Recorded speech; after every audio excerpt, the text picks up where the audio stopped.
Well, it's that time of year again. Time to go over the Crunchyroll Anime Awards. Won't that be fun and not at all frustrating in any way? So, we're just going to take a nice laid back look at this year's nominees. We're not going to cover every category because some of them aren't the most interesting, or I don't feel like I have a lot to contribute towards them, especially like the alternate language categories, but we're going to go over the majority of them. Now, some quick disclaimers for those of you who are not aware. This year, they've done some things different. They've gotten rid of some categories, they've added new categories, and in some cases, it seems to have improved things. In other cases, well, maybe not so much. Another thing that they're changing this year, which might be the most controversial potentially, we'll have to see, is that they're not allowing anything from fall into this year's awards. They're going to hold off on everything fall 2022 until next year's awards. This is the first year they've ever done something like this, and it will definitely have an impact because, as you may have known, there was a little show that came out in fall called Chainsaw Man, and if Chainsaw Man was eligible for this year's voting, it probably would have swept every category it was nominated for, especially Anime of the Year, because I think we all kind of expected that to obviously win, and if it had been nominated, it would have won. It being removed, I guess, makes things a little more interesting because the front runner is not around anymore, and it'll be interesting to see next year if Chainsaw Man and other shows from fall have retained their popularity enough to win, despite all of the other year's stuff being eligible as well. But yeah, it's definitely a noticeable absence because there's a lot of shows that probably would have been here in a number of categories that just aren't. Things like Bocchi the Rock, for example, probably would have gotten a number of nominations, possibly the new Gundam series, a few things here and there, and it's weird. I'm not entirely sure why they made this change. Maybe because they wanted to affect recency bias, but I mean, that just kind of shifts it over a bit. Maybe because they didn't like judges nominating things that weren't done, but surely you could have like switched the schedule around so that wouldn't have been an issue. It's hard to say, and I'm not exactly thrilled with it, but it is what it is, and we'll just have to deal with it. So, without any further ado, let's try to get through these nominations, and we're going to start off not with Anime of the Year. We're going to hold off on that until the end of the video so that you guys, stick around for it. But we're going to start off instead with Best Action, going through how they are labeled alphabetically on Anime News Network's site, because that is the easiest for me to look at it currently. So these are our nominations: Attack on Titan, Edgerunners, Demon Slayer, JoJo, Licorice Recoil, and Spy Family.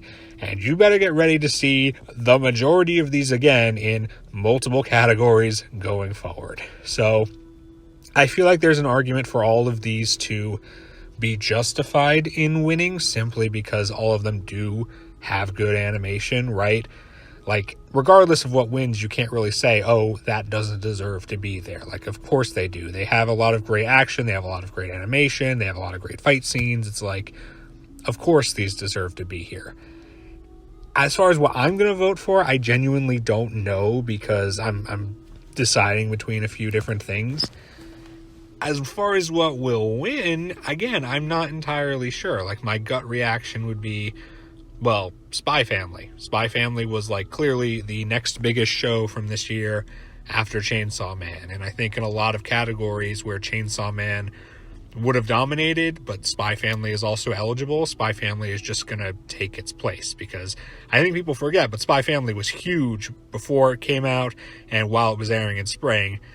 And it also has the advantage of having its second part in fall, so there is potentially some recency bias there as well, though even without that, I feel like it probably would have done very well here, especially without its biggest competition. Now, that being said, it's also going up against things like Attack on Titan and Demon Slayer, but I don't know if they would be enough to outpace Spy Family, especially because they'd probably be drawing from the same voting pool. So I don't know. I could also see JoJo pulling it out. It's hard to say with Stone Ocean because of how Netflix has handled it, right? Like, did enough people watch Stone Ocean, or will people vote for it just because it's JoJo and people like JoJo? I don't know.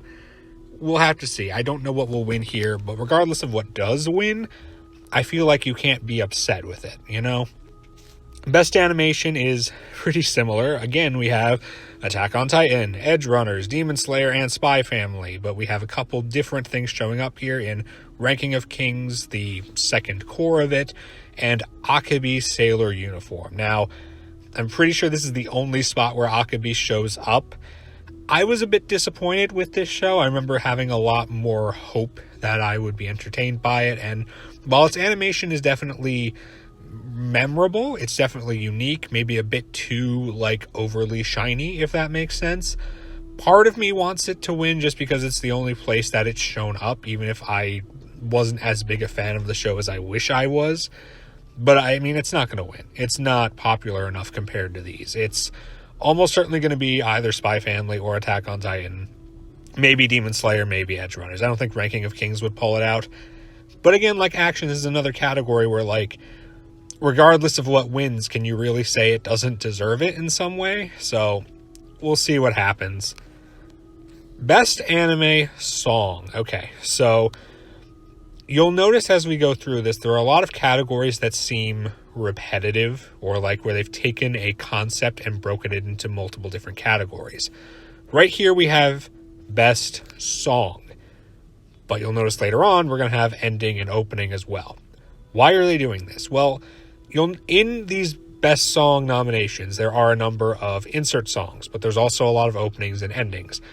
I don't really know why they didn't just do a Best Insert Song category, unless they specifically want to see, you know, best openings and endings go against each other to see what comes out on top. But the problem with that is you could get a lot of situations where something that's nominated for both wins both. Like, the best opening nominee could also be nominated for this, and you'll see there are repeats here, not entirely. But, like, if they win both, that's kind of boring, right? So I don't really know how I feel about this. I feel like this should have just been Best Insert Song instead of Best Song overall, or maybe you could argue they shouldn't have done separate opening and ending, but I think that's justified. So, again, some weirdness with the change up in the categories, but regardless, these are the nominees. The opening for Your Boy Kong Ming. Is this the opening or the ending for Spy Family? This is the... why can't I remember this? The ending, excuse me. This is the ending for Spy Family. Pardon me for that. We have, I believe, this is the insert song for Kaguya. We have a insert song for One Piece Red. We have the opening for Shadow's House Season 2, which I'm very pleased to see here. And you'll notice this song, despite being the show's opening, is not going to show up in Best Opening category. Which makes no sense, because why can it win this but not that? But regardless, and we have Attack on Titan's opening. I feel like it's going to come down to either Spy Family or Attack on Titan again, and I feel like a lot of categories are going to be like that. Shadow's House has no chance of winning, even though it's probably what I'm going to vote for, just because I think it should get some recognition. Even though a lot of these songs are great. Your Boy Kong Ming's opening, fantastic song. Probably should also be likely to win, but it won't be, because I don't think it's on the same level of popularity as Spy Family and Attack on Titan. I don't know if a Kaguya-sama song would win, despite how big that show is. I just think it wouldn't match up against Spy Family and Attack on Titan. And I do not know what's going to happen with One Piece Red, because obviously it's One Piece and it's a big movie, but it's also a movie that I don't know if a lot of people have seen. So maybe it would win just off the back of One Piece, but it also might not because people maybe haven't seen it. So that could be a bit of a wild card, but I think it would end up coming between Attack on Titan and Spy Family. And you're going to hear me say that for a lot of categories. Best Character Design. Oh, look, it's Spy Family, it's Demon Slayer, it's Edgerunners again. Who would have thought?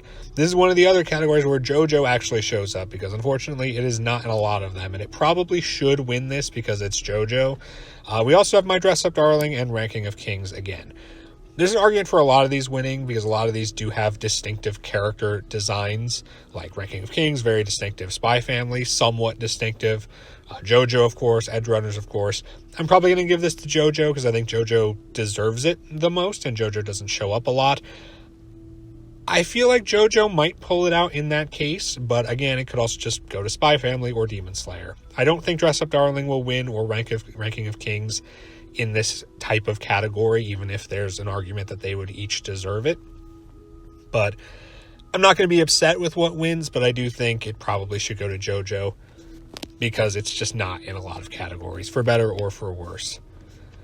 Best comedy. This one's a little bit more interesting. So we have Kaguya, we have Kotaro Lives Alone, which does show up in a few places. Maybe not as many as it should, but it is in a few places, which I appreciate. Dress Up Darling, Spy Family, Uncle from Another World, and Yaboy Kongming. Now, my expectation is it's going to be Spy Family winning. Maybe Kaguya, but I feel like Spy Family would pull it out. I think it is more popular and more well seen and just the bigger show overall because it's not a third season of something, you know. Kotaro is not going to win, but I would be pleasantly surprised if it did. Dress Up Darling could do well. I think it would certainly deserve it. Like, all of these shows deserve it other than maybe Uncle from Another World, and I only say that because I haven't seen the show because it's been through so many production delays, and I thought I was going to end up watching it, but then they delayed the last episode, and we don't know when that's coming, and I don't want to watch it not knowing when it's going to end. So when it actually finishes, when the last episode actually comes out, I'll look into checking it out, but I cannot speak on it. I think this is the only category where it's nominated, and I don't really feel like enough people have probably seen it, given its weird release and delays, so I don't expect it to win. It's probably going to be Spy Family. I'd be happy if Kotaro Lives Alone wins. I'd be very happy if Yaboy Kongming wins, because that also deserves it, but it's probably going to be Spy Family. I feel like I'm either going to vote for Kotaro or Yaboy Kongming just because they aren't nominated in like every single category like Spy Family, and I'd like to just give them a nod, even if they aren't likely to win. Best continuing series. So, just like with songs, where there's going to be a song category, an opening category, and an ending category, they're breaking up like best anime into multiple different categories. We have best continuing series, best original series, and anime of the year. And it's like, I don't dislike it, but it's weird because a lot of shows like best new show and best continuing show are all eligible for anime of the year. I don't know, it just feels like you're going to get a lot of repeats. Shows that win one of those categories and then go on to win anime of the year as well, or potentially win original and new and anime of the year. It's just a little silly in my mind. Like, I've always thought the best way to break it up would be to do best ongoing series, where you'd throw stuff like One Piece or even like Ranking of Kings, because that didn't have like an actual break in between its run, and they've done that in the past. That has been a category that's existed but not consistently. Then I would do best sequel, and then after that I would do anime of the year, where you just have non-sequels. And yes, there's an argument that like, well, what if the best show of the year should be a sequel? And in many years, my favorite show of a given year has been a sequel, but I feel like when you allow sequels into anime of the year, it causes an issue of a show winning that's already won before. And while it hasn't happened yet, it certainly can. The potential exists. So I don't know how I feel about this, but this year they've basically thrown anything that's a sequel or an ongoing in here. Not everything, of course, because there's only 6 categories, but they've thrown a lot of the big ones. Attack on Titan, Demon Slayer, Kaguya, Made in Abyss, JoJo, and One Piece. It's probably going to be Attack on Titan, maybe Demon Slayer, but yeah, I'm not entirely sure what I'm going to vote for. Maybe JoJo, maybe Demon Slayer. It's just like, okay, you're putting the sequels here and that's fine. You're also throwing in an ongoing thing like One Piece, but you'll notice some of these things are going to be eligible for anime of the year as well. And what if it wins this and that, and it's just kind of boring? I don't know. I'm not a big fan of how they've done this, but it is what it is. Going to best drama. So this is interesting because 86 is eligible here alongside Attack on Titan, Edgerunners, Dance Dance Dancer, which I can't speak on because I never watched. I believe this is the only place it's nominated as well. Kotaro Lives Alone showing up again, which is nice, and Made in Abyss Season 2. 86 being here is a little weird because 86, of course, was a show from last fall, and there's 2 possible reasons why it's here. It's either here because its last 2 episodes came out in like March, which would be, I guess, a fair enough reason, or it's here because given they've decided to have the cutoff be fall, they might be allowing shows from last fall in. And there's one more instance of a show showing up that you wouldn't expect to show up later on, which would suggest it's that. But I don't really know how well it would do when it's not really something on people's minds, especially when it's going up against Attack on Titan. Like, it's going to be Attack on Titan. You know it's going to be Attack on Titan. We all know it's going to be Attack on Titan. If something else wins here, I'm going to be surprised. I'm going to vote for Kotaro, but if it's not Attack on Titan, I would be stunned. But it is interesting to see a show that probably shouldn't be here, and I don't know if that's because it had its last 2 episodes delayed or because they just wanted to sort of justify their decision to cut off fall shows. If it's the latter, I don't think they did a great job of it, but what can you do? Best ending sequence. So there's a lot of stuff here because 2022 had a lot of fantastic endings, and there's some that I know would never have shown up here, right? Like Encouragement of Climb Season 4's ending would never have been here. It's not popular enough. Tiger and Bunny Season 2 Part 2's ending, which I really liked, probably not popular enough to be here. Slow Loop's ending, not popular enough to be here, right? So there's a lot of things that I would put on here that just are not likely to be here. But there are a lot that I would have thought might have been here that just aren't. So the nominees are Attack on Titan's ending, Spy Family's ending, Kaguya's ending, Dress Up Darling's ending, Komi's ending, this is a fantastic one. This is, in my opinion, what should win, but it won't. And Call of the Night's ending. It's probably going to be either Spy Family or Attack on Titan. I'm voting for Komi. I'm surprised that a couple of things aren't here. Like, I wish Kong Ming's ending was here because I like the ending to Kong Ming more than the opening, and I really think it deserved to be here, and it's a shame that it's not. But I don't know, like, I guess it's not that surprising. I just wish it had been nominated, even if it wasn't as popular as the opening. The one that really stuns me is Licorice Recoil's ending not being here, especially because Licorice Recoil shows up a lot in this. I'm stunned the ending didn't make it here, because that ending not only was fantastic, but it was big, it was popular, so I'm really surprised that did not make it in here. But it's a shame because there were a lot of really good endings this year that just aren't here. Not to say the ones that are here aren't good, but I don't know, I feel like there are things that should have been here instead. But I'm going to give it to Komi because that ending is fantastic and I think it deserves it the most. Best Fantasy, Demon Slayer, Maiden Abyss, Jobless Reincarnation, Overlord, Ranking of Kings, and the Case Study of Vanitas. So a lot of things showing up here for the first time and only time in the case of Overlord and Vanitas, and Jobless Reincarnation, which again is a show from last fall. And I don't really think any of its episodes, other than like the OVA, which shouldn't affect this, came out in 2022. So again, this leads me to think that the reason this and 86 are here is because they wanted to kind of justify the cutoff of fall by including shows that were eligible last year, which is a little bit silly. Now, as far as why more shows from last fall didn't show up, if that's the case, it could just be the judges not thinking of them when doing the nominations. I'm not sure, or maybe not wanting to nominate them because maybe they didn't like the cutoff. I don't know. I could maybe see Jobless winning this. Obviously, it was a little controversial that it didn't show up more in last year's nominees. It kind of got snubbed in a lot of areas, whether it should or should not have been. But I don't know if it's still fresh enough in people's minds for them to want to vote for it here over things like Demon Slayer, which, again, I don't think like Vanitas, Ranking of Kings, or Overlord are going to win. I don't necessarily think Maiden Abyss will win, but maybe.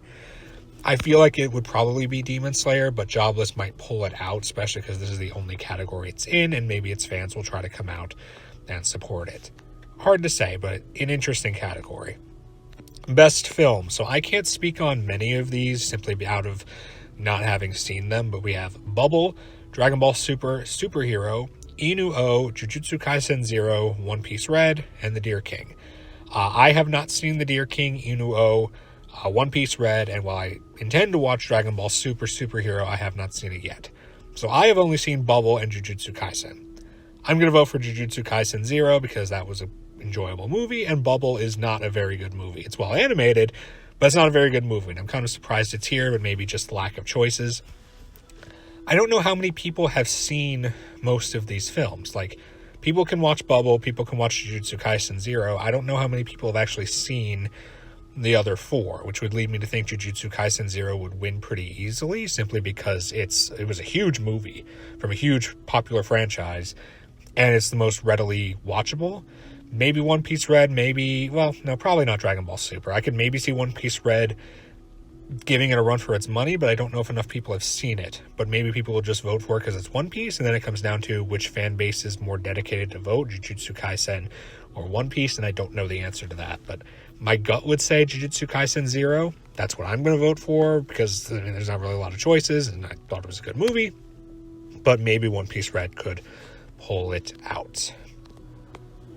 Best main character, we have Boji, Chisato, David Martinez, Eren, Lloyd, and Mari. Now, my gut again is like, oh, well, it's going to be either Lloyd or Eren.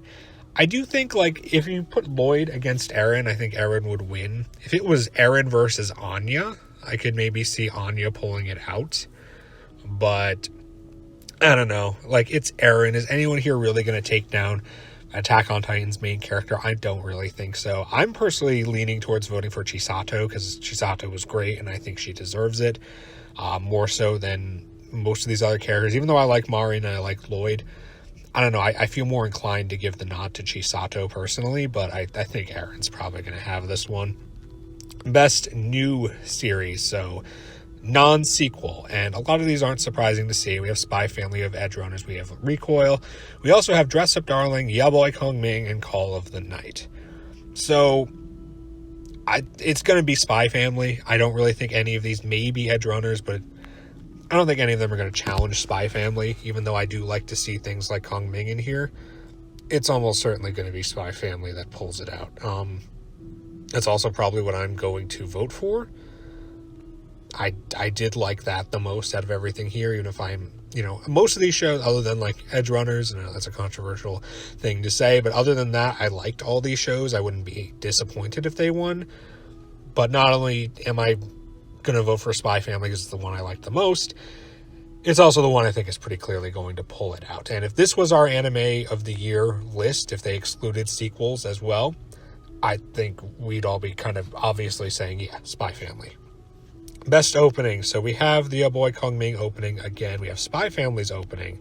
We have Ranking of Kings second opening. Attack on Titan's opening again. Edgerunners opening, and Demon Slayer's opening. So some of the things that showed up in Best Song are here, like Kong Ming, like Attack on Titan, but as I said before, notably, Shadow's House's opening is not, which makes no sense to me. But my inclination would be that Attack on Titan would pull it out, maybe Spy Family. Those are both, big songs. I'd be happy if the Spy Family opening won. I'd be happy if Ya Boy Kong Ming's opening won. I feel like I'm going to give it to Kong Ming because I don't think it's going to win, but it was a really, really good opening. But yeah, I know I'm being repetitive, like, oh, it's going to come down to Spy Family or Attack on Titan, but like, that's probably what it's going to come down to. Let's be honest here. And there's not a whole lot of interesting things to say here. I mean, are there openings I would have liked to see here? Sure. I don't think any of them would have made it just based on popularity. Like, these are not surprising. It's just weird that, like, Shadow's House opening would be in Best Song, but not here. It's just, why could it win that, but not this? It's strange. Best Original Anime. So, we have Birdie Wing, Healer Girl, Licorice Recoil, Orbital Children, Vampire in the Garden, and Yurei Deco. This is going to be a bloodbath because Licorice Recoil is the only show here that is well known, and it is going to win easily. In fact, I have not seen any of the other 5. So obviously I'm voting for Licorice Recoil. Basically everyone else is voting for Licorice Recoil because none of these other shows are well known. I guess it just goes to show that we didn't get a lot of great or well-known original anime from this past year, which is kind of a shame. But yeah, I mean, it's going to be Licorice Recoil. What do you think? It's kind of sad, but it's also like, I mean, it's a good show, and I'm not saying it doesn't deserve it. It's just like, yeah, obviously it's that. Literally nothing else has a choice or has a chance. Best Romance, Call of the Night, Kaguya, Komi, Love After World Domination. Its only nomination, and I'm going to vote for it because of that. My Dress Up Darling, and Shikimori. I'm surprised this is here after that show completely crashed and burned, but here we are. I feel like Kaguya is probably going to win this because of how big that show is. I'm actually surprised Kaguya hasn't shown up as, like, more. I mean, it showed up a decent amount, but I would have thought it would be here more than it is, you know, in the nominations in general.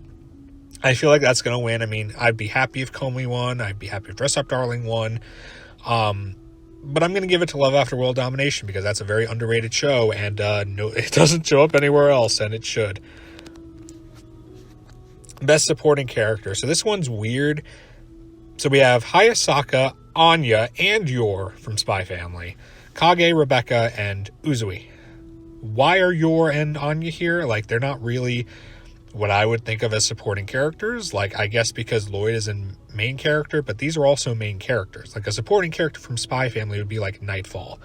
Why are Anya and Yor here? Also, like, this is one of the few categories where Spy Family is nominated, and I don't think it'll win because you have two characters and they'll split the vote. Like, if it was just Anya here, I think Anya would walk with this. But with that vote being split, it's probably going to go to either Rebecca or Uzui. Like, Rebecca was a very, very, definitely the breakout character of Cyberpunk.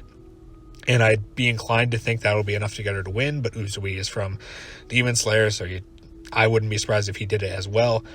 There's an argument Kage maybe shouldn't be here. Like, is he really supporting? But, I mean, what are you going to do? And finally, the last one we're going to talk about before Anime of the Year is Best English Performance. We have Amanda Lee for Marin, Jeremy Lay for Kotaro, which I'm very happy to see. We have Natalie Van Sistine for Yor. We have ProZD for Kage, Zach Aguilar for David and Edgerunners, and Zeno Robinson for Gamma 2 in Dragon Ball Super Superhero. Again, I haven't seen that, so I can't speak on it. Out of the rest of these, I'm going to vote for Jeremy Lay. Like, and Amanda Lee did great, ProZD did great, Sistine did great, Zach did great. Like, they all did great. I love Jeremy Lay's performance as Kotaro. It is a very different performance than what she normally does, and I think she really did a fantastic job. It really, not that I'm surprised she did a good job, but it surprised me just how different it was from what she's used to. So I'm going to give it to that because I think she deserves it. I think most likely the winner is either going to be Amanda Lee or ProZD because they are the most well-known out of all of these. And they'd both deserve it, and so would Natalie Van Sistine if she won. So would Zach Aguilar if he won. I can't speak on Zeno Robinson, but I would personally give it to Jeremy Lay just because she really did a fantastic job. And again, I want to give more of a shout-out to Kotaro. And finally, we come to Anime of the Year. Attack on Titan, Edgerunners, Demon Slayer, Licorice Recoil, Ranking of Kings, and Spy Family. So 5 of the things that have shown up constantly, and also Ranking of Kings. So given the lack of the fall shows, given the sequels being allowed, I don't think this is a surprising 6, other than maybe Ranking of Kings, just because, I don't know, I would have thought that would be like left out for like best continuing, not here, but whatever, it did get nominated last year. I don't think it's going to win. It's probably going to have the lowest vote out of all of these. I don't think Licorice Recoil is going to win because I don't think it's on the same level as the rest, even though like in a different year, in a less like stacked year, for lack of a better term, it probably would have won. Edgerunners is another one that like in a different year, it could have won very easily. I don't think it's going to win against Spy Family. I think with Chainsaw Man not here, Spy Family is the obvious, like, next biggest show. The only thing that makes me kind of question that is Attack on Titan, because Attack on Titan obviously won last year, and last year there really wasn't any competition for it. But it's also Attack on Titan, and I wouldn't be stunned if it won again, right? Because it's Attack on Titan. I think it'd be very boring, because, like, we could have a situation where not only did Attack on Titan win last year, it wins this year, and also wins Best Sequel. I hope that doesn't happen. I think that'd be really silly, and it's why I don't particularly like seeing sequels in these awards, even if I, on many occasions have had a sequel be my favorite of the year. So, not only am I voting for Spy Family, because it's genuinely the one I liked the most out of all of these, my inclination would be to say that it will win, especially because, like, there could be people who don't want to vote for Attack on Titan because it won last year, and also it and Demon Slayer are going to pull from the same voting pool, and that might prevent them from winning, maybe split the vote a little.